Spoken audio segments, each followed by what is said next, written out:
I'm a neurosurgeon, and like most of my colleagues, I have to deal every day with human tragedies.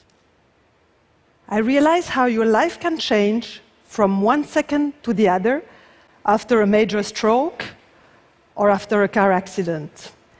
And what is very frustrating for us neurosurgeons is to realize that, unlike other organs of the body, the brain has very little ability for self-repair. And after a major injury of your central nervous system, the patients often remain with a severe handicap. And that's probably the reason why I've chosen to be a functional neurosurgeon. What is a functional neurosurgeon? It's a doctor who is trying to improve a neurological function through different surgical strategies. You've certainly heard of one of the famous ones called deep brain stimulation, where you implant an electrode in the depth of the brain in order to modulate a circuit of neurons to improve a neurological function. It's really an amazing technology, and that it has improved the destiny of patients with Parkinson's disease, with severe tremor, with severe pain. However, neuromodulation does not mean neuro repair. And the dream of functional neurosurgeons is to repair the brain. I think that we are approaching this dream, and I would like to show you that we are very close to this, and that with a little bit of help, the brain is able to help itself. So the story started 15 years ago. At that time, I was a chief resident, working days and nights in the emergency room. I often had to take care of patients with head trauma. You have to imagine that when a patient is coming with a severe head trauma, his brain is swelling, and he's increasing his intracranial pressure. And in order to save his life, you have to decrease this intracranial pressure. And to do that, you sometimes have to remove a piece of swollen brain. So instead of throwing away these pieces of brain, of swollen brain, we decided with Jean-François Brunet, who is a colleague of mine, biologist, to study them. What do I mean by that? We wanted to grow cells from these pieces of tissues. It's not an easy task. Growing cells from a piece of tissue is a bit the same as growing very small children out from their family. So you need to find the right nutriments, the warmth, the humidity, and all the nice environment to make them thrive. So that's exactly what we had to do with these cells. And after many attempts, Jean-François did it. And that's what he saw under his microscope. And that was for us a major surprise. Why? Because this looks exactly the same as a stem cell culture, with large green cells surrounding small, immature cells.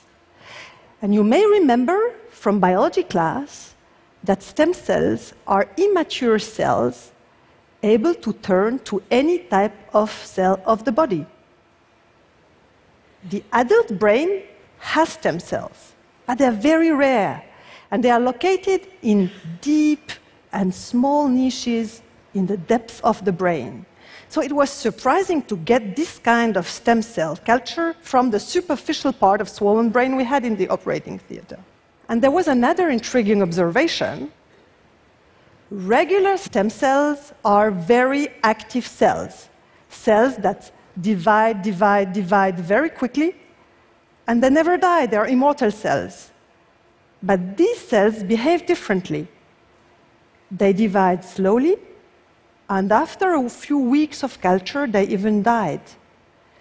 So we were in front of a strange new cell population that looked like stem cells, but behaved differently. And it took us a long time to understand where they came from. They come from these cells. These blue and red cells are called double cortin positive cells. All of you have them in your brain. They represent 4% of your cortical brain cells. they have a very important role during the development stage. When you were fetuses, they help your brain to fold itself. But why do they stay in your head? This we don't know. We think that they may participate to brain repair because we find them in higher concentration close to brain lesion, but it's not so sure. But there is one clear thing, is that from these cells we got our stem cell culture. And we were in front of a potential new source of cells to repair the brain. And we had to prove this. So to prove it, we decided to design an experimental paradigm. The idea was to biopsy a piece of brain in a non-eloquent area of the brain, and then to culture the cells, exactly the way Jean-François did it in his lab, and then label them, to put color in them in order to be able to track them in the brain. And the last step was to reimplant them in the same individual. We call these autologous grafts, autografts. So the first question we had, what will happen if we reimplant these cells in a normal brain? And what will happen if we reimplant the same cells in a lesion brain? Thanks to the help of Professor Eric Rouillet, we worked with monkeys.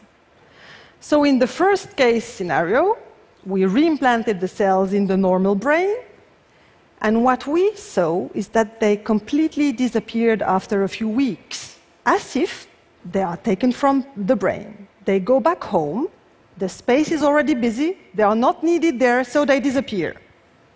In the second case scenario, we performed the lesion, we reimplanted exactly the same cells, and in this case, the cells remained, and they became mature neurons. And that's the image of what we could observe under the microscope. Those are the cells that were reimplanted. And the proof, they carry this little spot. Those are the cells that we've labeled in vitro, you know, when they were in culture. But we could not stop here, of course. Do these cells also help a monkey to recover after a lesion? So for that, we trained monkeys to perform a manual dexterity task. They had to retrieve food pellets from a tray. They were very good at it. And when they had reached the plateau of performance, we did a lesion in the motor cortex corresponding to the hand motion. So the monkeys were plegic. They could not move their hand anymore. And exactly the same as humans would do, they spontaneously recovered to a certain extent, exactly the same after a stroke. Patients are completely plegic, and then they try to recover due to brain spasticity mechanism. They recover to a certain extent, exactly the same for the monkey. So when we were sure that the monkey has reached his plateau of spontaneous recovery, we implanted his own cells. So on the left side, you see the monkey that has spontaneously recovered. So he's about 40 to 50% of his previous performance before the lesion. He's not so accurate, not so quick. And look now, when we reimplant the cells, 2 months after reimplantation, the same individual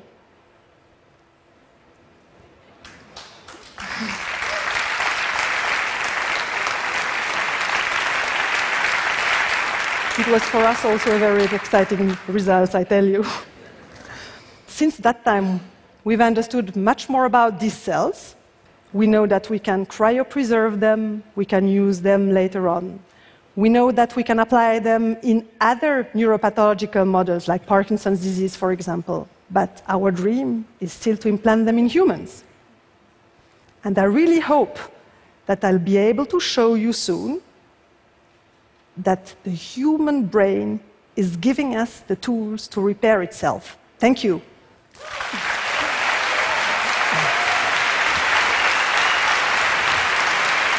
Jocelyne, let's go back to the carpet. Yes, Jocelyne, this is amazing. And I'm sure that right now there are several dozen people in the audience, possibly even a majority, who are thinking, I know somebody who can use this. I do in any case. And of course the question is, what are the biggest obstacles before you can go into human clinical trials? The biggest obstacles are regulations. So from these exciting results, you need to fill about 2 kilograms of papers and forms to be able to go through this kind of trials. Which is understandable. I mean, the brain is delicate, etc. Yes, it is, but it takes a long time and a lot of patience and almost a professional team to do it, you know? So if you project yourself, having done the research and having tried to get permission to start the trials, if you project yourself out in time, how many years before somebody gets into an hospital and this therapy is available? So it's very difficult to say. It depends first on the approval of this trial. Will the regulation allow us to do it soon? And then you have to perform this kind of study in a small group of patients. So it takes already a long time to select the patients, do the treatment, and evaluate if it's useful to do this kind of treatment. And then you have to deploy this to a multicentric trial. You have to really prove first that it's useful before offering this treatment for everybody. And safe, of course. Of course. Jocelyne, thank you for coming to TED and sharing this. Thank you. Thank you. Very good job.